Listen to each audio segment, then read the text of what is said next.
Here we are. Good morning, PTI's Daily Show. Welcome to the Institute of Clinical Excellence, the PTI's Daily Show, here on Thursday morning with Leadership Thursday. Happy to be your host today. My name is Alan, currently serving as the Chief Operating Officer for the Institute of Clinical Excellence and a faculty member in our Fitness Athlete Division. Here on Thursday morning, it's Thursday, Leadership Thursday. It's also Gut Check Thursday. This week, all body weights. We have a 4-time workout.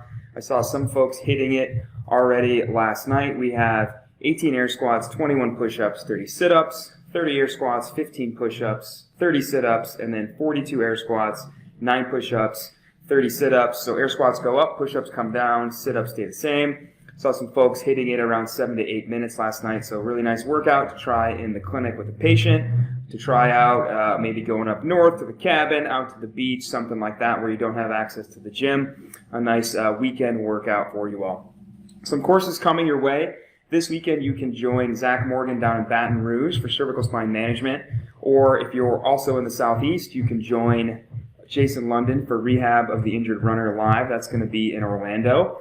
Next weekend, you can catch Mitch Babcock out in Eastern New York, Wappingers Falls for Fitness Athlete Live. The weekend of August 21st and 22nd, you can catch Justin Dunaway in Nashville for Total Spine Thrust Manipulation. And we have a couple of different courses the last weekend of August before Labor Day hits us. You can join Zach Long out in Minneapolis for Fitness Athlete Live. You can join Mark Gallant up in Cheyenne, Wyoming for Extremity Management. Zach Morgan again down in Georgia for Lumbar Spine Management. That course only has 2 spots left.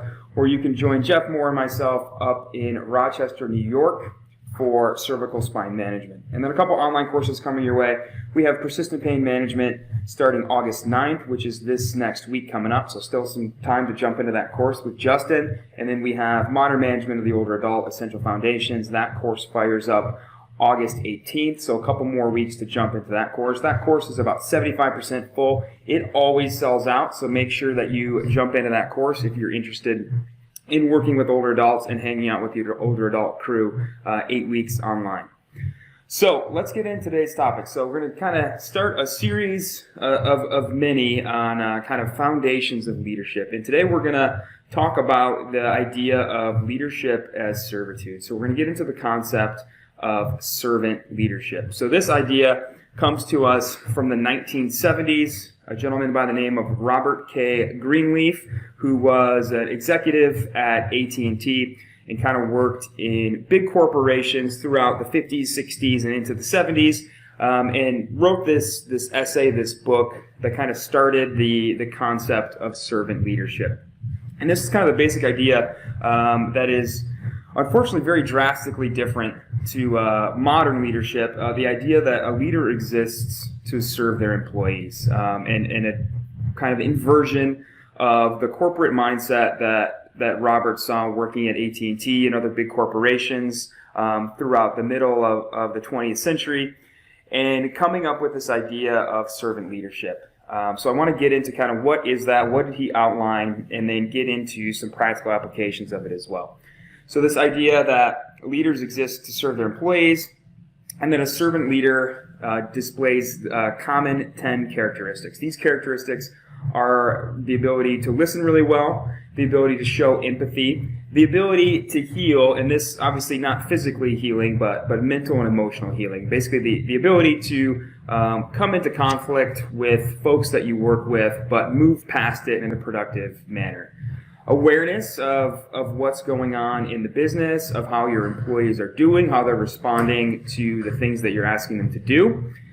A characteristic of persuasion, kind of the idea that there's always going to be this back and forth when you are running a business between yourself and your employees, and that sometimes they need to be persuaded, and that can take a number of different forms.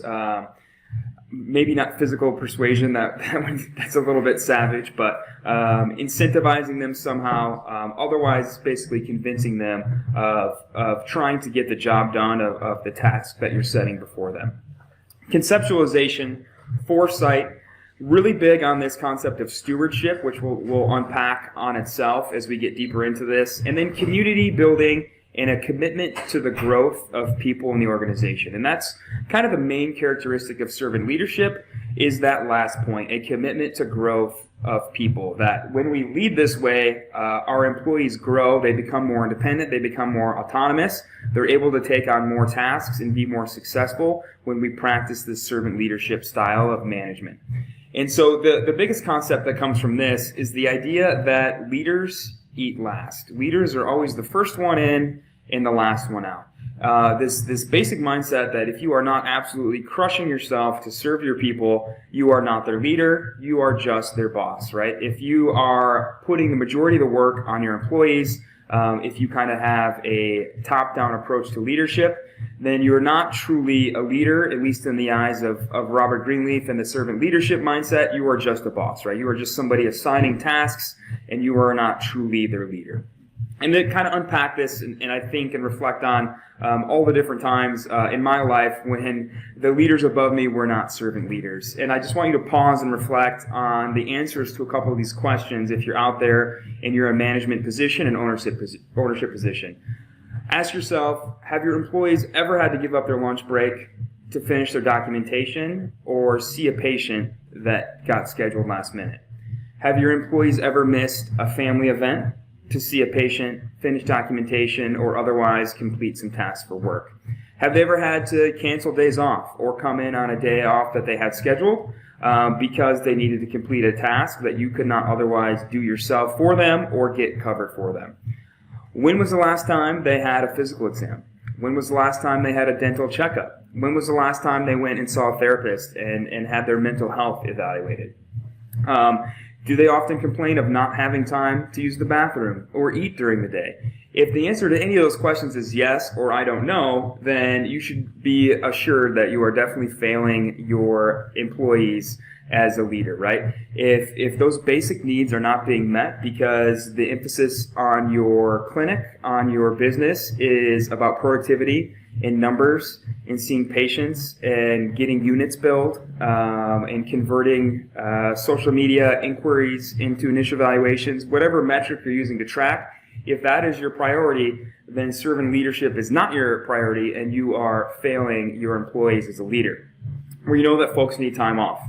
We know that their needs need to come first, whether that's money, whether that's resources, whether that's physically time off of work, vacation time, that sort of thing.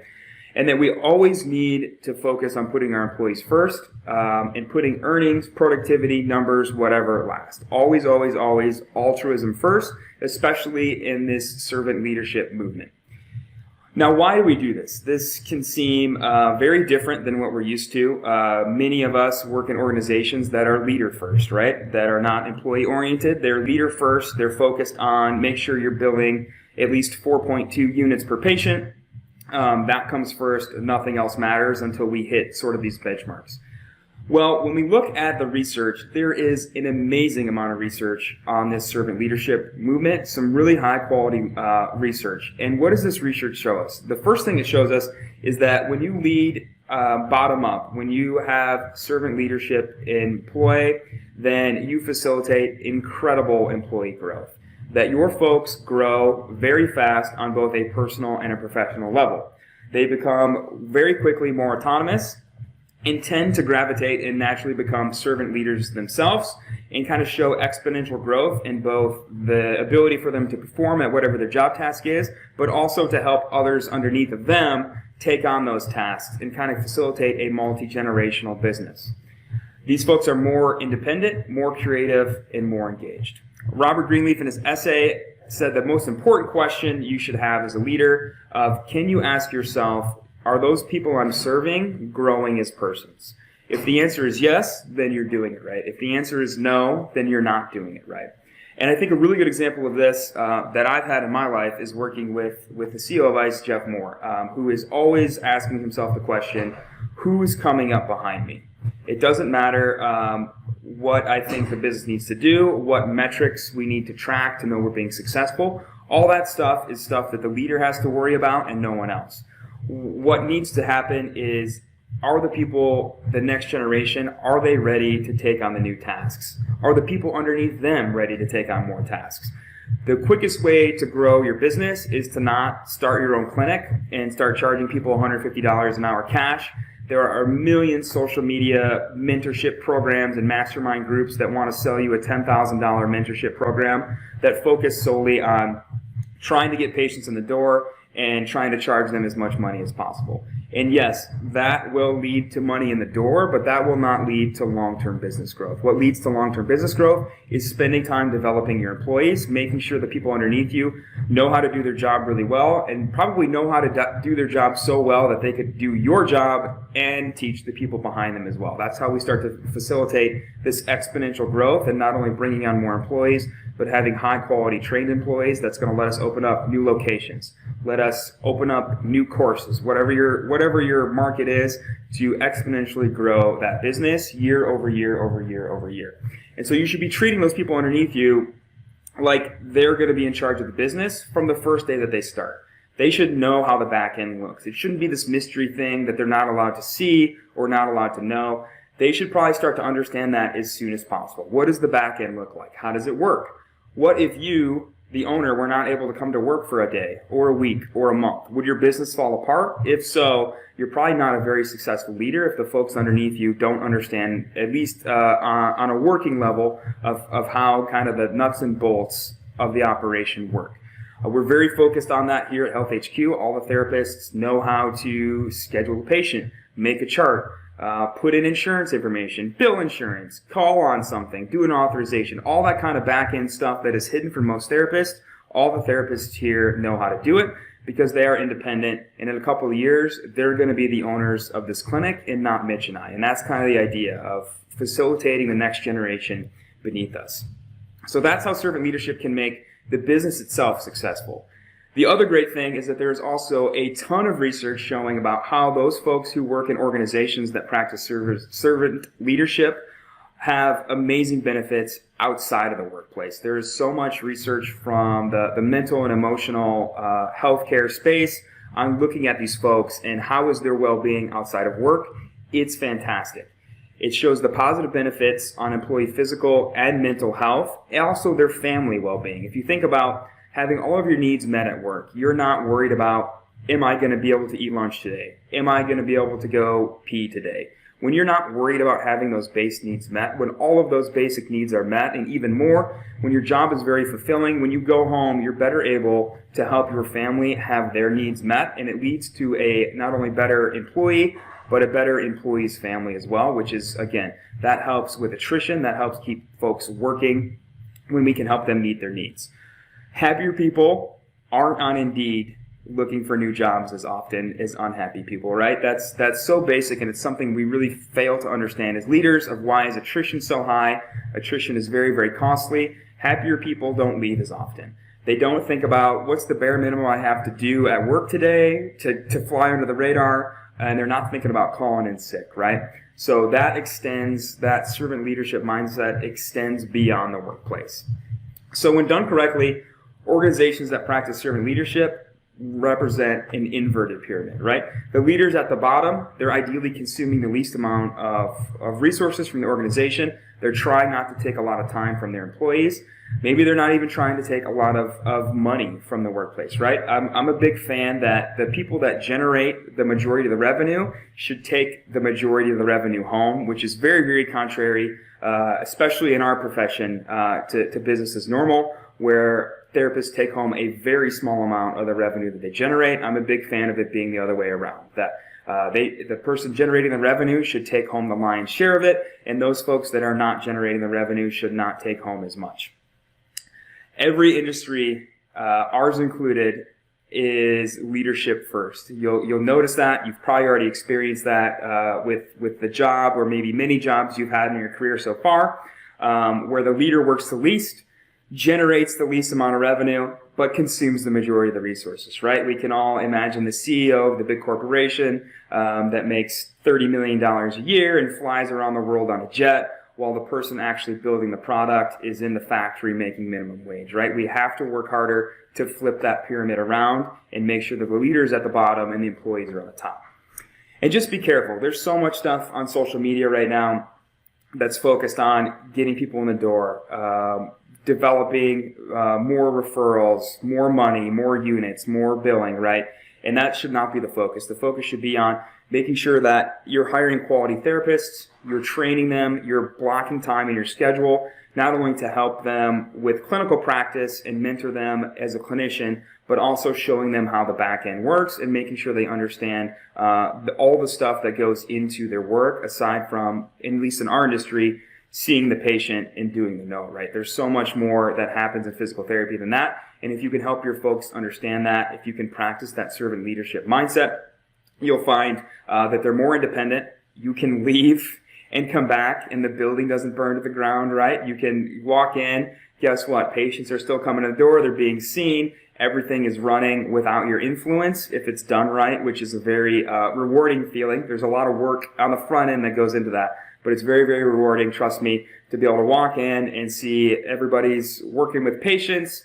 All the stuff that needs to be getting done is getting done, and you are not having to stand there and micromanaging anybody. So look into the idea of servant leadership. We're going to carry this forward across the next couple Thursdays as well. But I just want to leave you really quickly with some quotes from Robert Greenleaf from his essay that I really embody, and I really enjoy these quotes.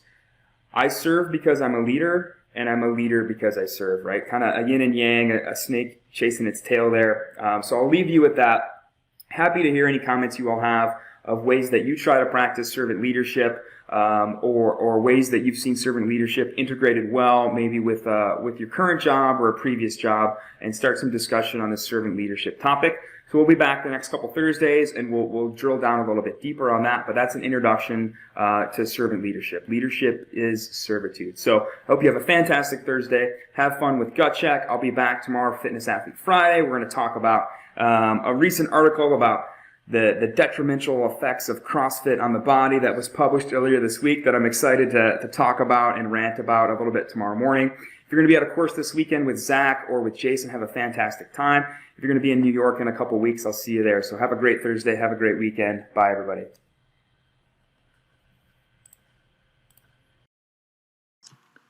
Hey, thanks for tuning in to the PT on Ice Daily Show. If you enjoyed this content, head on over to iTunes and leave us a review. And be sure to check us out on Facebook and Instagram at the Institute of Clinical Excellence. If you're interested in getting plugged into more ICE content on a weekly basis while earning CEUs from home, check out our virtual ICE online mentorship program at ptonice.com. While you're there, sign up for our Hump Day Hustling newsletter for a free email every Wednesday morning with our top 5 research articles and social media posts that we think are worth reading. Head over to ptonice.com and scroll to the bottom of the page to sign up.